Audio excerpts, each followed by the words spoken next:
গুপ্ত সংগঠন ও বট বাহিনীকে আগামী ৯ ও ১১ সেপ্টেম্বর সাধারণ শিক্ষার্থীরা ব্যালটের মাধ্যমে জবাব দেবে বলে মন্তব্য করেছেন ছাত্রদলের সভাপতি রাকিবুল ইসলাম রাকিব। যারা সাহসী ও বিবেকবান তাদেরই ছাত্র রাজনীতি করা উচিত বলেও মন্তব্য করেন তিনি।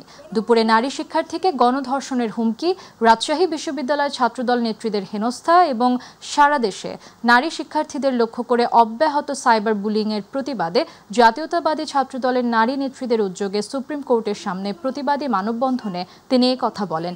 এ সময় সাধারণ সম্পাদক নাসির উদ্দিন বলেন, বাংলাদেশের রাজনীতিতে নারীরা যখন ইতিবাচক ভূমিকা পালন করছে, ঠিক তখনই গুপ্ত সংগঠন শিবির তাদের রুখে দেওয়ার চেষ্টা করছে।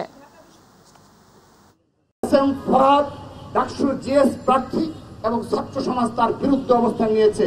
তাকে ফেভার দেওয়ার জন্য, তাকে বাঁচানোর উদ্দেশ্যে এবং তার ইমেজ যেন যে ক্ষুণ্ণ হয়েছে সেই ইমেজকে পুনরুদ্ধারের জন্য ঢাকা বিশ্ববিদ্যালয়ে প্রশাসনই সেই ভূমিকা পালন করছে।